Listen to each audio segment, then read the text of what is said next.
Hey guys, so I know it's been a couple weeks since I've done a video, so I do apologize for that, but it's been really busy and I've been sick again. My grandkids got me sick again, and the weather's been crappy, and then I had to do a studio rearrange, and life's been crazy, and it's just been nuts. So I am now back again. I'm going to do a couple videos to make up for being gone. So I did take out some supplies. I'm going to try to get up 2 or 3 videos this week to give you guys some content. I didn't pull out much for today.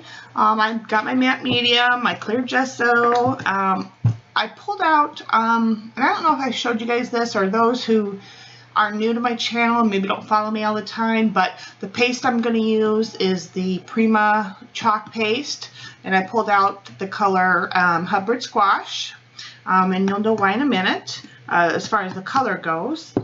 Some book paper, the card, and then as far as the focal point or element, I pulled out and I thought it was a really good idea. You know, when you go to the store and you buy all these pretty art supplies, and a lot of times you get them in pretty packaging, right?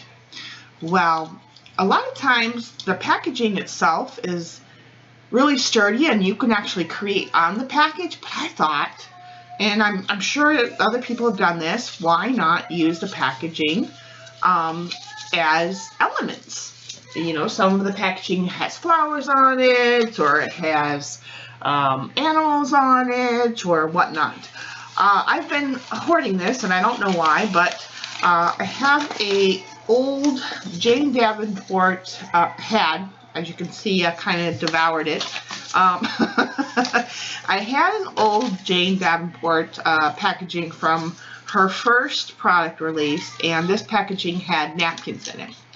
And so what I did was I tore it apart, and on one side, on this side of it, had these girls with some pretty background on it.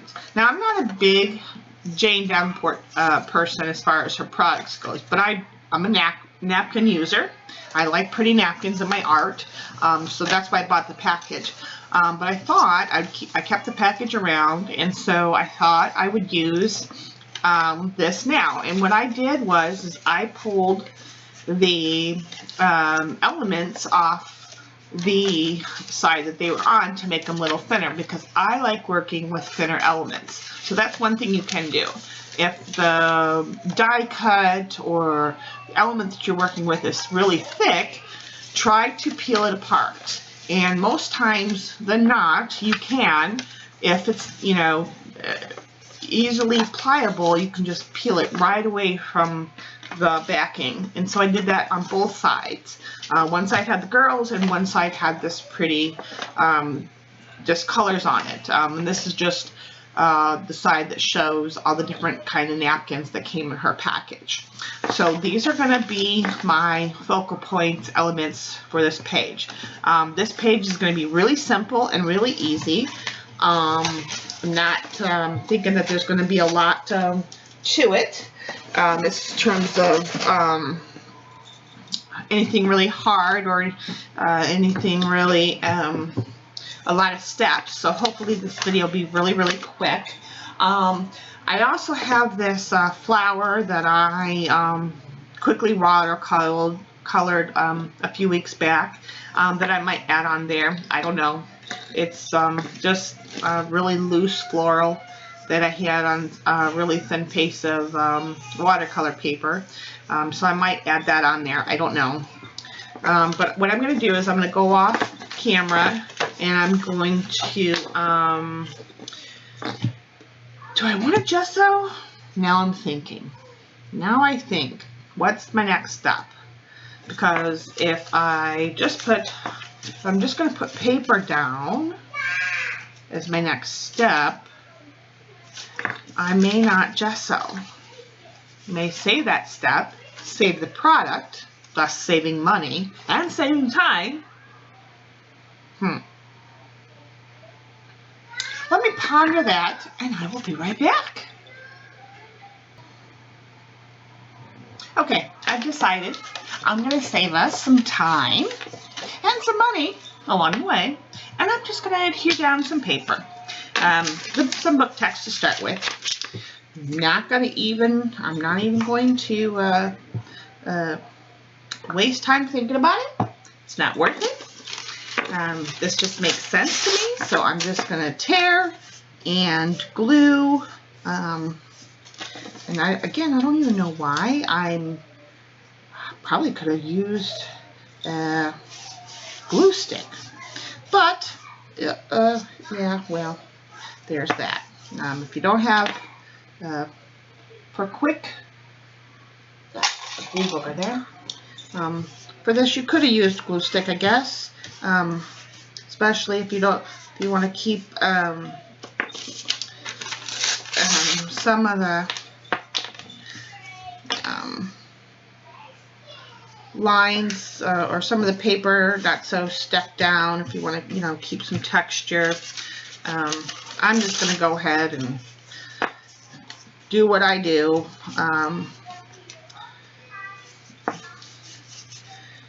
Whatever happens, happens. I don't like to plan.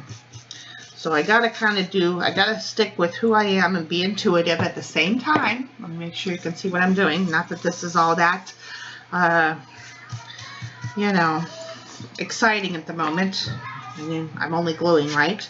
But if all you have is a glue stick and some paper, go for it. Take out that glue stick, take out that paper, and start tearing and going. Don't look back. Part of this about the series is, getting those that are new to maybe the mixed media, getting them to get comfortable with supplies and having fun with what they have. You don't have to have anything expensive. Don't have to have everything I have.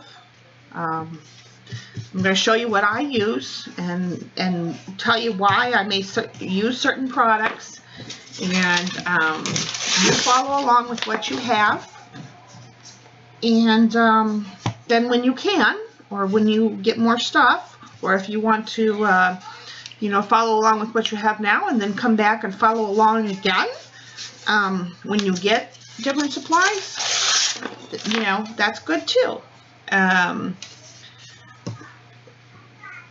The video will be there, and that way you will get some you'll have somebody to keep you company while you keep learning and doing, because this is about creativity and having fun.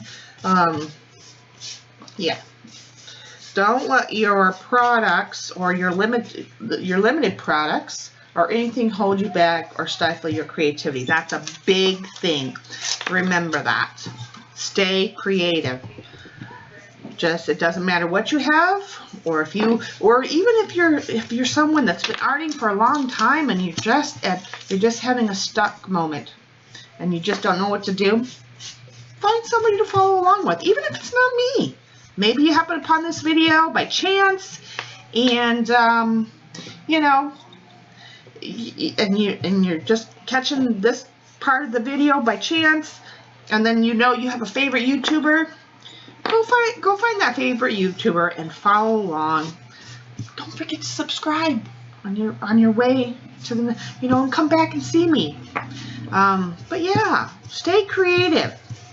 Or maybe you are an artist and you haven't been creating for a long time because of life circumstances or whatnot, and this is a way for you to get back into it. Yeah. Right? Okay. So I'm just going to keep going. No pausing. Keeping going. If you're new to mixed media, the best thing to do is have torn edges. So I'm going to go ahead and tear my edges around these girls. They're going to be my focal point, I think. Yeah. They are going to be my focal point. I don't know where I'm going with this page, but we're just going to keep on going. No pausing. Take off the edge. We may not blend it in. Maybe we'll just keep it a rough edge on this this piece. I don't know. We'll see. I'm usually one that likes to blend in my work, but you know, who knows? My son has come to enter my domain. What you need, bub? Your stuff. Oh, the soap. It's in that bag right there. Yeah.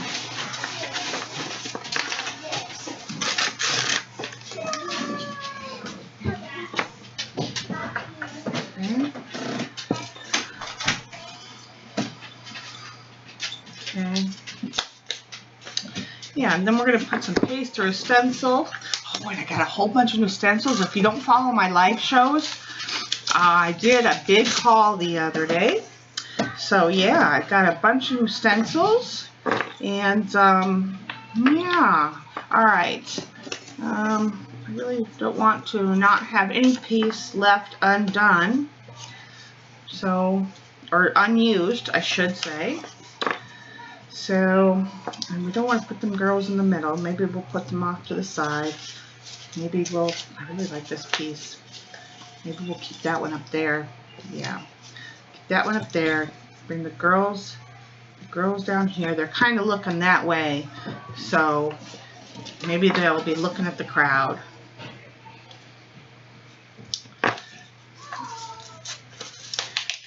And we'll just kind of see where we want placement.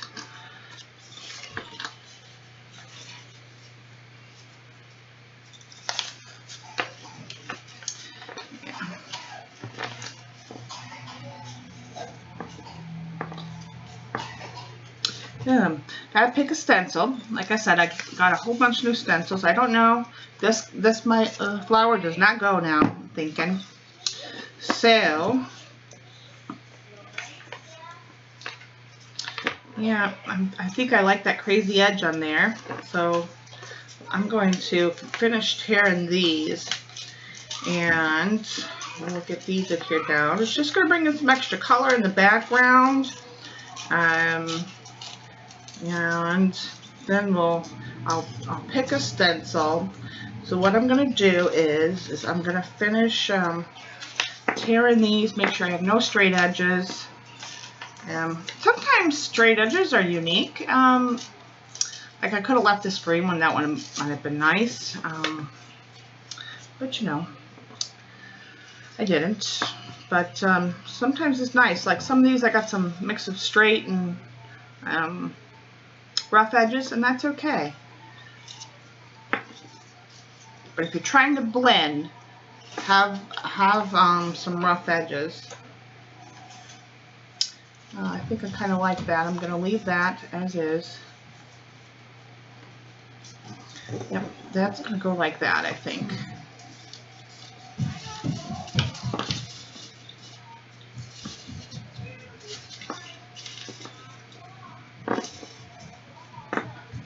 Yeah, okay.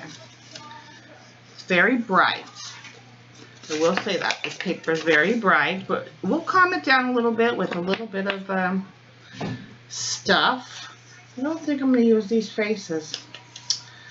Maybe we'll take a little piece of it.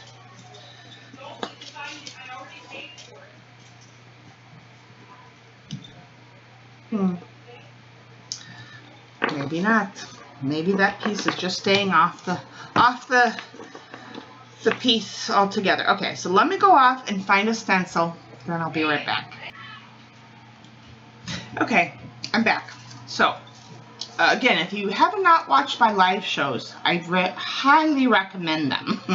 I've pulled two of my newer stencils. I've pulled this one. Because of all the kind of direct squares and circles that the focal point and background images kind of have, I'm thinking that it's going to need some sort of roundish stenciling paste to it.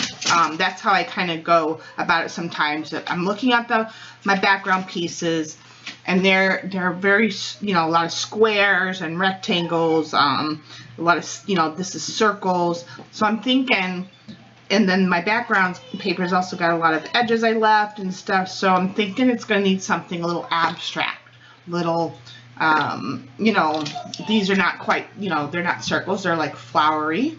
And then this one is kind of, it's random squiggles, or lines, if you will. So I'm thinking if we put paste through one of these on there, that'll kind of offset the straight, you know, kind of harsh edges we got going on down here.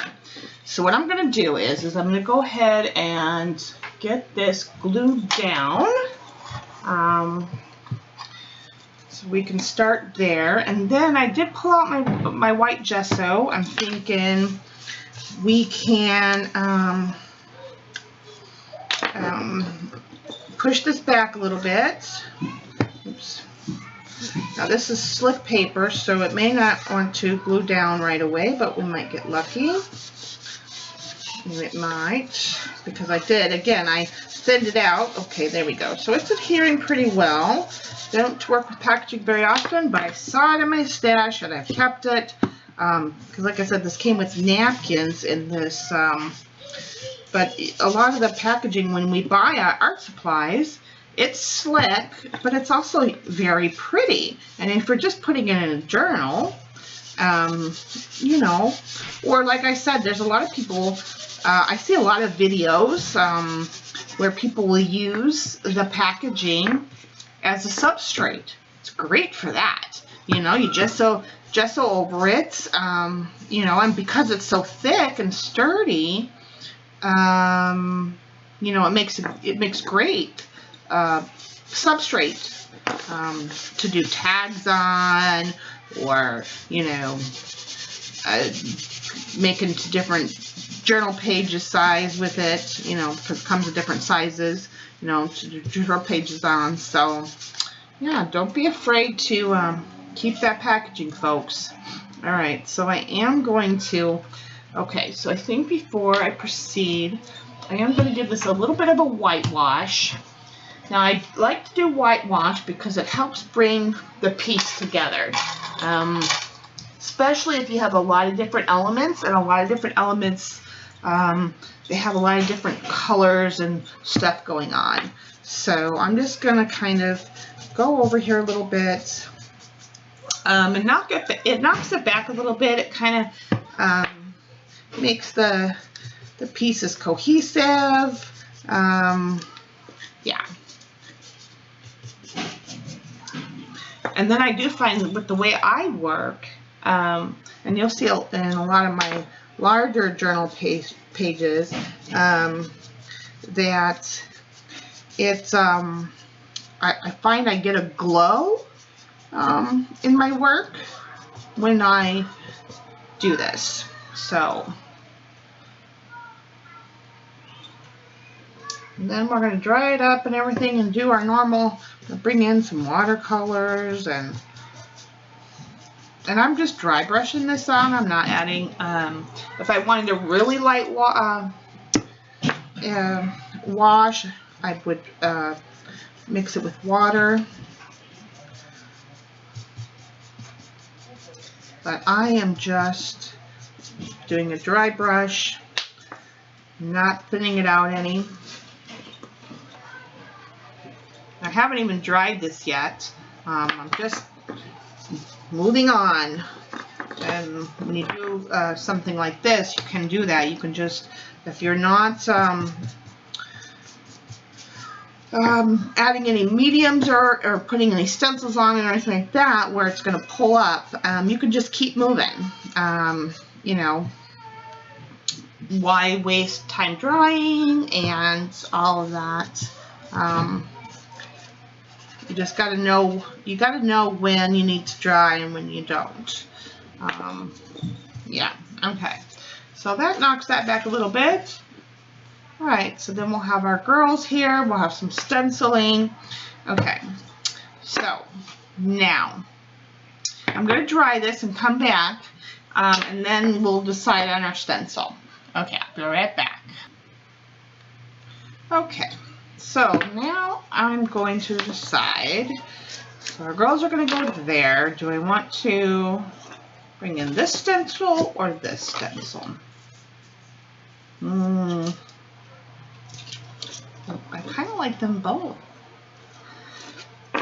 What do we want? What do we want? I think, I think I would have decided that before I came back on camera, but I still was undecided. What do you guys think? Do we like this one? Or do we like this one? Okay.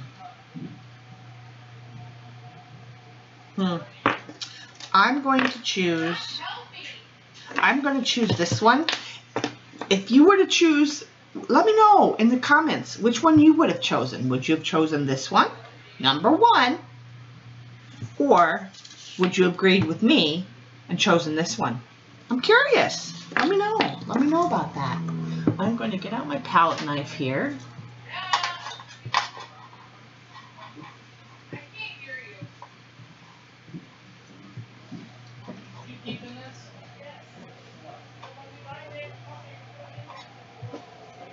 Okay. Now, this paste is not as thick as like, this is chalk paste. So you can thin it down, you can paint with it. It's not as thick as like, it's like a gel or heavy gesso or modeling paste. So you got to kind of watch how you stencil with it. So do I want to glue this down and kind of stencil over them a little bit? Yeah, let's do that. Let's frame this in a little bit. Okay, I'll be right. Let me do that. So quick detour. Let's do that. Let's blend them in, shall we? Do we want to? Nope, they're the focal point. I'm just going to go with it. I'm not going to think about it. We're just going to go with it, right?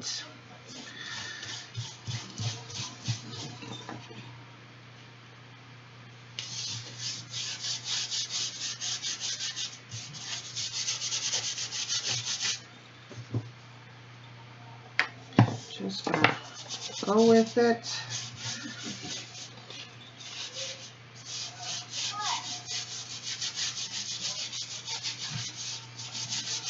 And then this way, when we go to put paint around the stenciling parts and stuff, it'll be like it's all incorporated, which is kind of what you want. You know, you want to make sure that your focal piece, your collaged elements, depending on the style, you know, sometimes we want them more raised and we don't want them as blended in. You know, you want them more abstract or whatnot. Okay.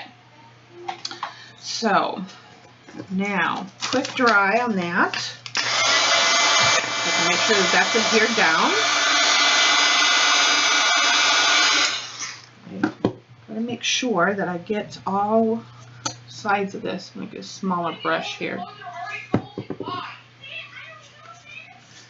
You might hear my family, my daughter and my son, yelling at their kids. From the other room. I do have my door closed, and I have it blocked off now. The animals can't go in and out. The kids can't come in and out. I don't know. I don't know if I told you guys, or well, those of you that follow my live show know. But yeah, I had to do a little bit of. I had to put up a gate, a baby gate, so I could get some work done in the studio. Yeah. So we're going to get that adhered down. Alright. So you guys can still see. quickly dry this. Sorry about the noise.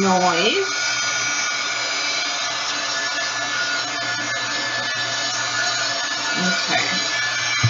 Just enough where I can put the stencil down and it won't stick. Okay.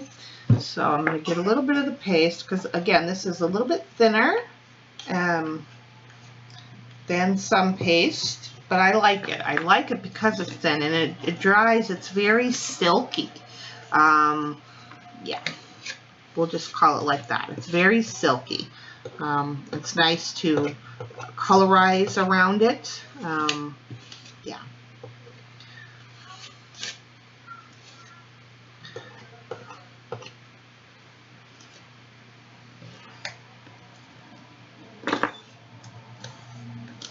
Just do that.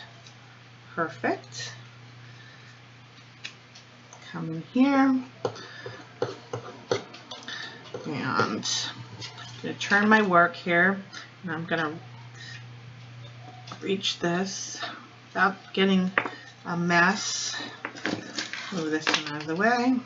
Kind of diagonal like that. I'm going to start in this corner. I like having stenciling in my corner of my pages. So I'm going to do a little bit of that there. Just so I have a little bit in that corner. And then I'm going to come over here and put a little bit on the edges here.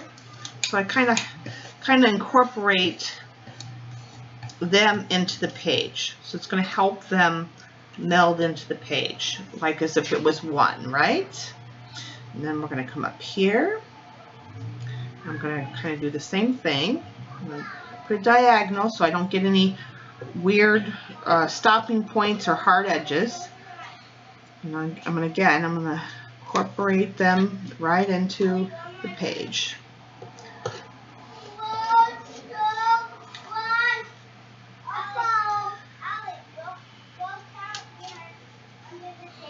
And one more here. And don't worry if you get some on your, that's why the matte medium is on there. It protects it, and then you can wipe off like I did. I made a mess. So put this down. You probably can't see exactly what I'm doing there because my hand's in the way. I apologize for that. Let's see. Let me move it out of the way there. There we go. So come down a little bit. Kind of put it, I don't go too much in a line. I just kind of put little bits so it's not all straight. So that way it looks more random. There we go. All right. And yeah. And we probably could put just a little bit up in this corner.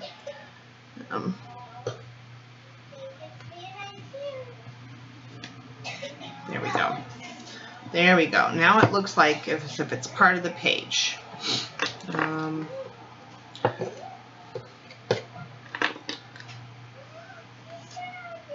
Put it there. Put a little bit down here. A lot of them edges. There we go. That looks good. All right, so now what I'm going to do, because this will take a minute to dry, I'm going to go and clean my stencil and dry this, and I will be back. See you in a minute. Okay, so I'm back. Make sure, yeah, the camera's going. I had to make sure the camera was going. So what I did is I went off camera and I dried everything, and then I put a layer of clear gesso. You know, it's one of my go-to mediums to help assist us. It protects everything, and it also gives a good ground for the watercolors to move on. So if you don't have clear gesso, you can use white gesso. You know, use what you have. Don't worry about it. You know, just use what you have. And I'm cutting off now my edges and we're gonna do the coloring. And I think for this, because the paste is kind of a peachy pinky color, and this is pretty much dry, I think. I hope. Let me give this a quick zap.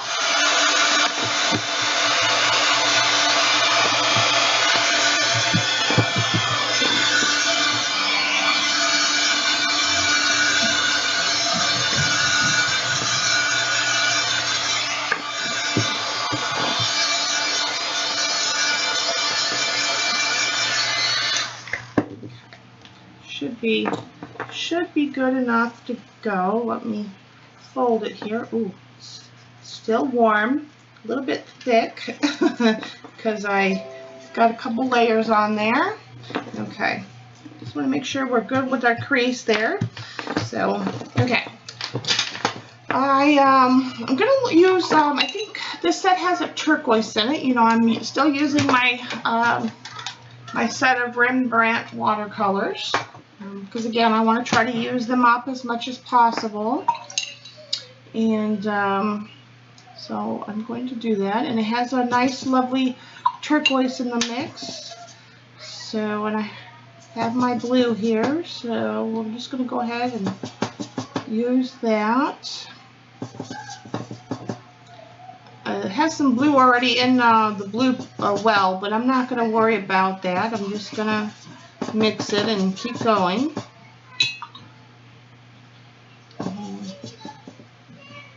Okay. I'm gonna try to use up what's in there. Mix the blues together so I have enough paint to work with. If I don't, I will go back for more. That should be enough.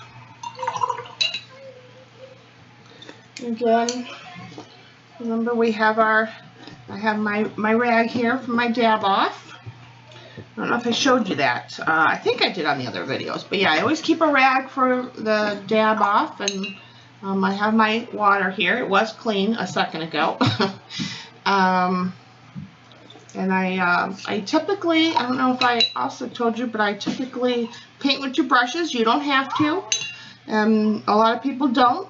You can use 1 brush, dip and rinse, and do it that way. You can paint however you choose. If you're new, whatever works for you. I just do that because I am been watercoloring for a while, so I typically work with 2 brushes. But if you're new, I suggest that you don't. I suggest that you work with 1 brush, get used to that 1 brush, and then you switch colors and clean off your brush as you're working along. I also have my spray bottle, so I am going to give it a little bit of a spritz on the one side. Start with one side. And again, you can colorize with whatever you have. You can use sprays, magicals, whatever you like to color with. But if you're following along and you want to use watercolors and you kind of want to learn to do what I do, then you do that.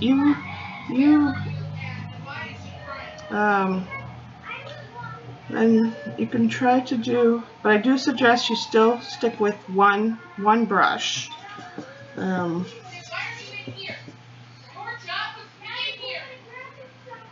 I'm just gonna kind of go around the edges, and it takes a little bit of practice. And I'm sorry if you hear the babies crying in the next room. And then what I'm going to do is I take my brush and I fade out my color. Basically I like to make the colors dance, and I bring them out wherever I want them to go. I like to see the stenciling, the cracks in the stencil in certain spots. Not everywhere. I like to leave some of it and not see it in other places. I like to have darks and lights as I go along.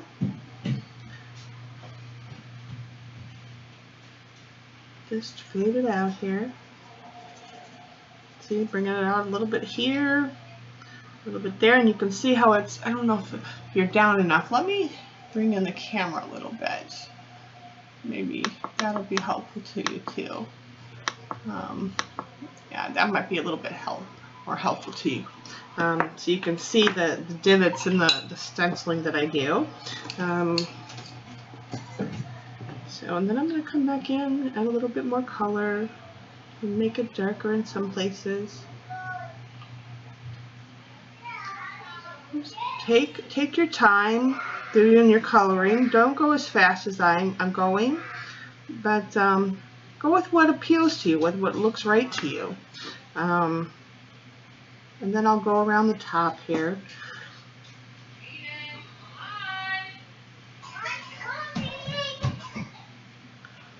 Okay, like that. And again, I'm not painting everywhere. I like to with watercolor, fade out, I like to see the stains that it creates. I like to make the pigment dance across the page. Because when it dries, it's going to leave that stain behind. Yeah. So I'm going to bring in a little bit here.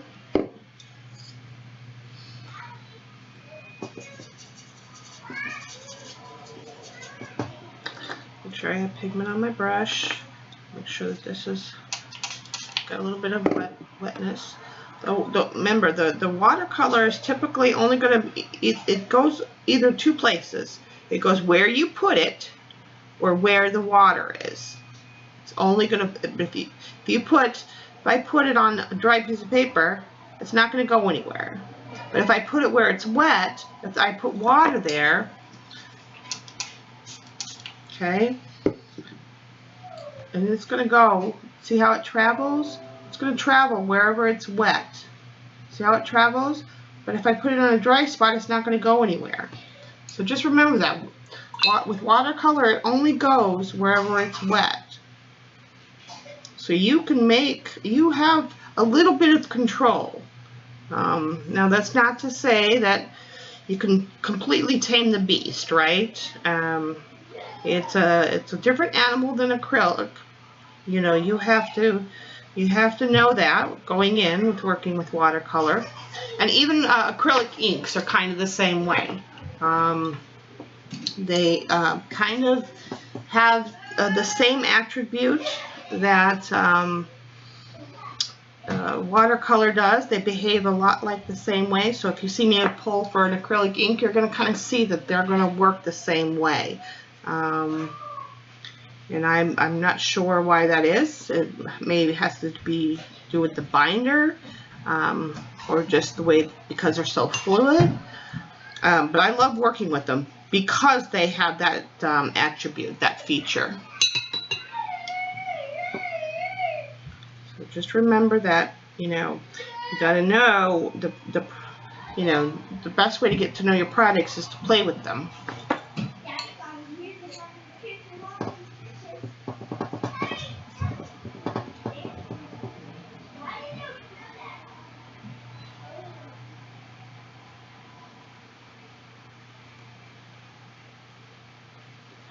Then I'll come back with some darker color here. You can really start to see the stencil lines when you keep adding your color.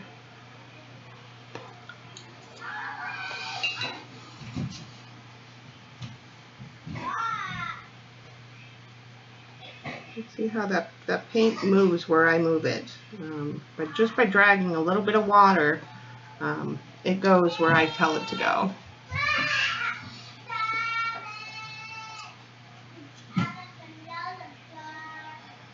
It's so mesmerizing to watch.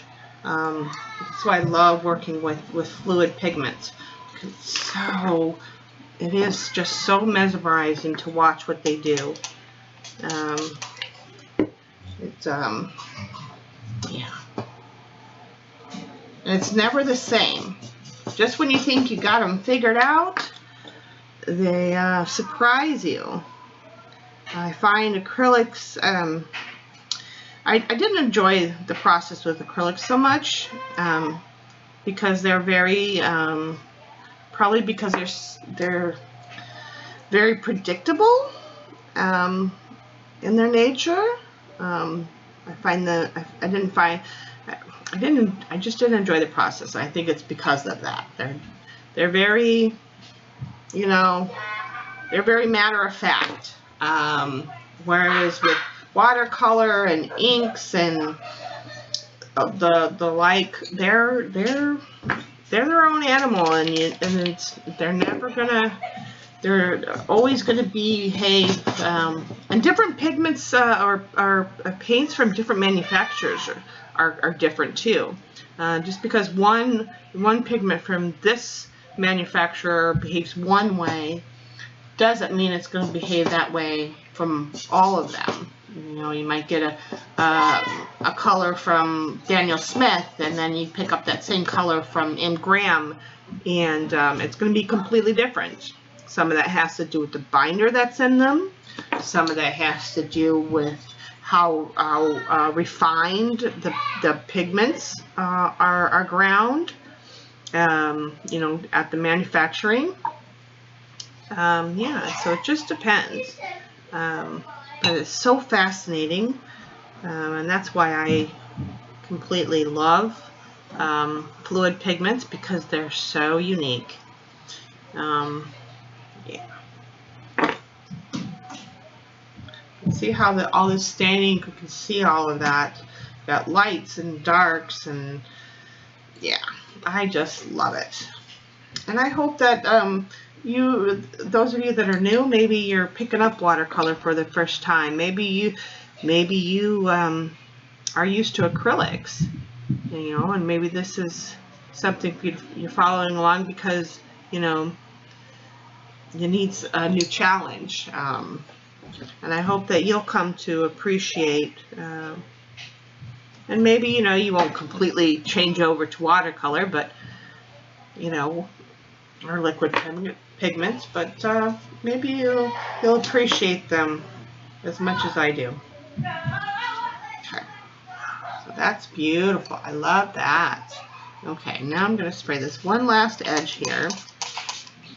We're going to finish up this corner. Oh, 38 minutes. It's doing good. And then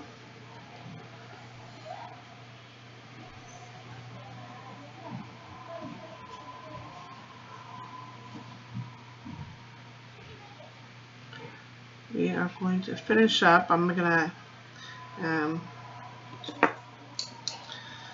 maybe these are a sea of mermaids. Crazy, huh? I don't know. Yeah, they could be mermaids. They could be mermaids. Twin sister mermaids.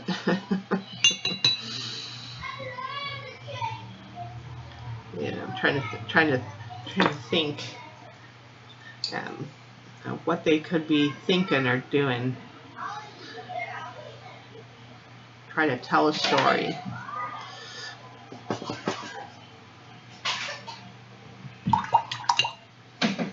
Then I think I liked some dark here.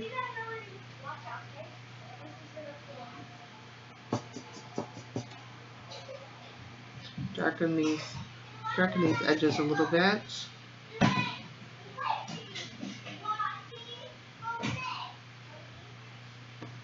And I'm really just dabbing in and playing with the color, not really doing anything.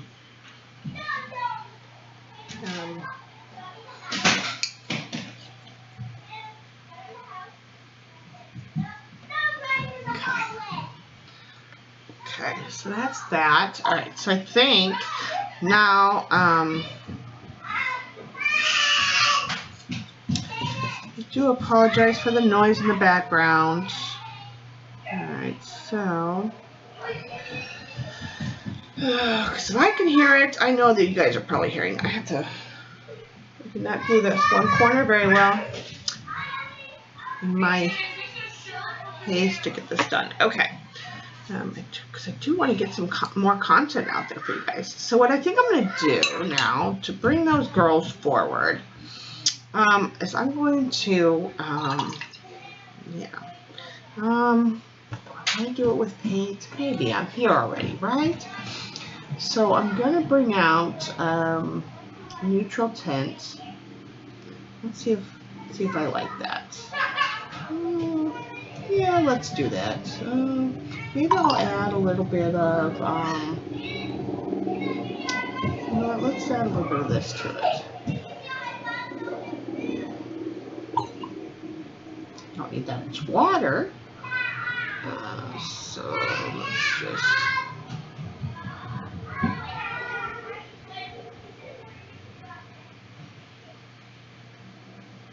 let's just see what we get here.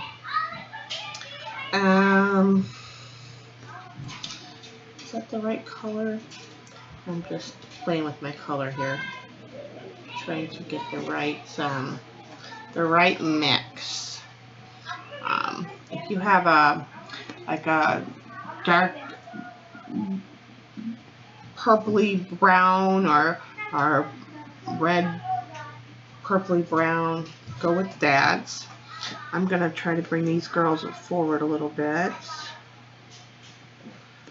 so they stand out. And what I usually do is I'll usually take my bark color, but I want to just do it with paint since I'm already here. So I'll just take a little bit of paint, kind of paint in the shadows where they would be. Just around them. Not everywhere, just in some places. Like, come in here. On her face there. Right off this brush.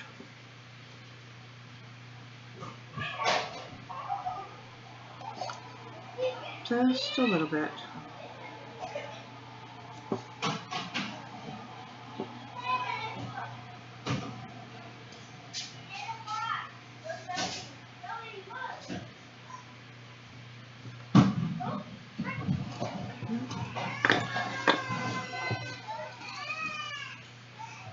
Turn it around and then I'll do the other side here. This way we can bring them forward and then they kind of are not so, you know, they can take center stage because we've got a lot of bright color going on, right?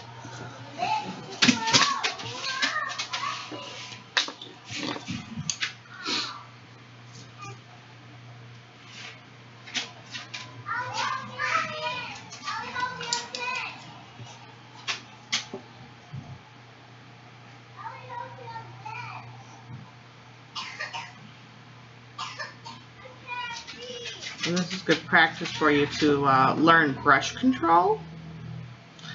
So, let's see.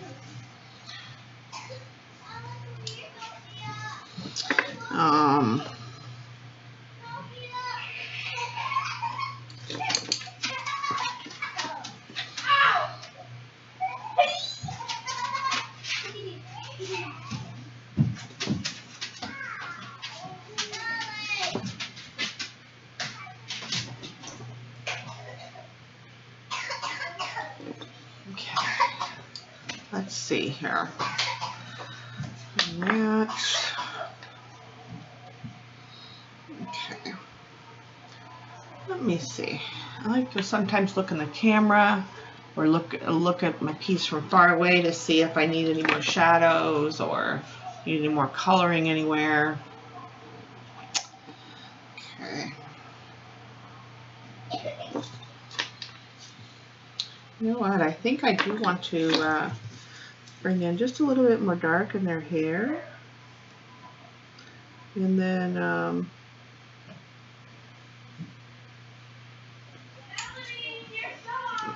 might be a mistake, but I can always straighten it out.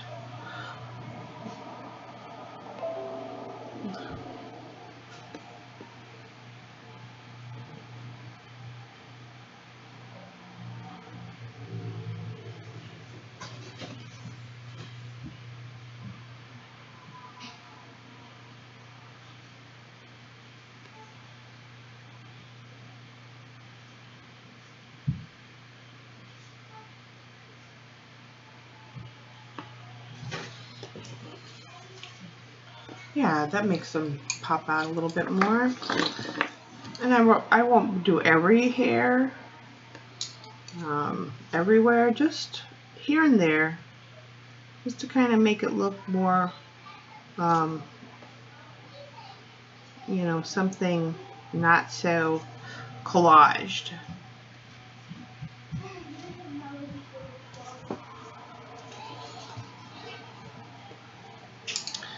And maybe give it a little bit of hair there.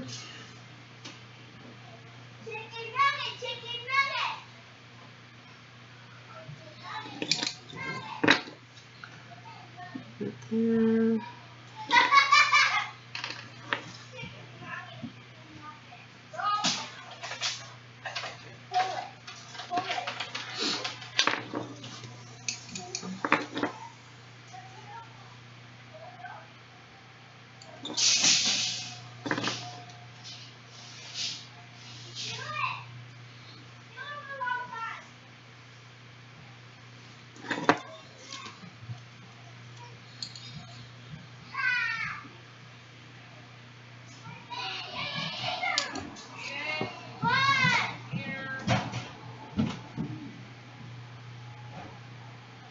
Okay, there we go.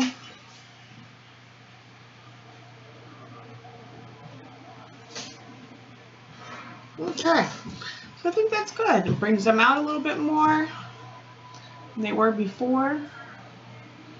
And yeah, it just definitely makes them pop out a little bit more. Okay. All right, so that's it. I'm gonna let this dry, and then I got a little bit of gap right here, so I gotta finish my gluing. So let me rinse my brushes, because I apparently did not glue very well. Everything else is fine, just that one side. But I always let everything cure 24 hours. But yeah, there's a little bit, the edge right here got missed, which happens. So I will, oops, wrong way. So I'm gonna finish drying this, finish the edge, and then it'll be done. And that is number 4 in the Chronicles series. So I hope you enjoyed it. Get that packaging out, my friends, and see what you can do with it. Lots of fun. Talk to you later. See you in the next video. Bye.